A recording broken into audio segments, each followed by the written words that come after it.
بسم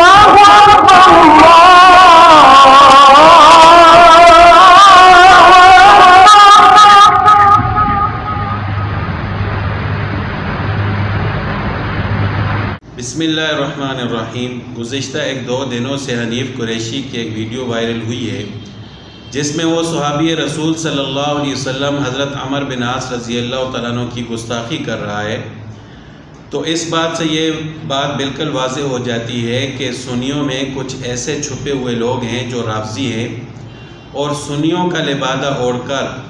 وہ سنیوں کی صفوں میں چھپے ہوئے ہیں اور منافقت کر رہے ہیں اور سنیوں کو بدنام کرنے کی کوشش کر رہے ہیں۔ تو سب سے پہلے تو ان کی جماعت سے گزارش ہے کہ ایسے لوگوں کو اپنی صفوں سے نکالیں۔ یہ لوگ حقیقت میں رافضی ہیں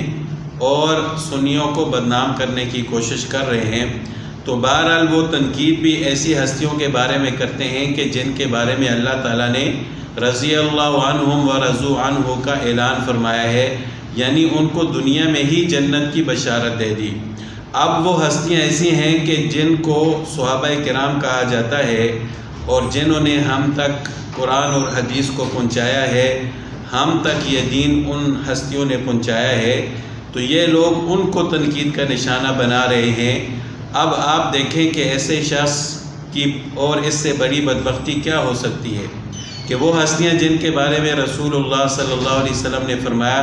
کہ اللہ فی اصحابی، کہ میرے صحابہ کے بارے میں اللہ سے ڈرو، لا تتخذوا من بعدی غرضا، ان کو میرے بعد تنقید کا نشانہ نہ بنانا، اور یہ بدبخت لوگ پھر بھی صحابہ کرام کو تنقید کا نشانہ بناتے ہیں۔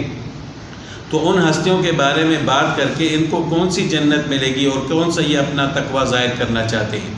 ان کا معاملہ تو اللہ کے سپرد کر لینا چاہیے کہ جن کے بارے میں اللہ تعالیٰ نے اعلان فرما دیا ہے کہ وہ اللہ تعالیٰ سے راضی اور اللہ تعالیٰ ان سے راضی، تو پھر ایسی ہستیوں کے بارے میں ہم تنقید کیوں کریں، ان پر بات کیوں کریں اور ان پر کیچڑ کیوں اچھالیں؟ ہمیں اپنے ایمان کی حفاظت کرنی چاہیے۔ تو حنیف قریشی جیسے لوگوں کو ہم یہ کہنا چاہتے ہیں کہ اپنی اوقات میں رہیں،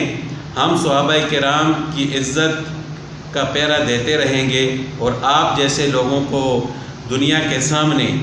ننگا کرتے رہیں گے اور آپ کی منافقت کو ظاہر کرتے رہیں گے جب تک آپ لوگ توبہ نہیں کریں گے۔ تو آپ سے یہ میری گزارش ہے حنیف قریشی کہ آپ استغفار کرو، اپنی اس بات سے رجوع کرو، اور ہم حکومت سے وقت سے یہ گزارش اور مطالبہ کرتے ہیں کہ اگر یہ شخص اپنے اس فعل سے باز نہیں آتا، اپنی اس بات سے توبہ نہیں کرتا اور رجوع نہیں کرتا، تو اس شخص کو فوراً گرفتار کیا جائے تاکہ ملک میں کسی قسم کی کوئی بدامنی نہ پھیلے۔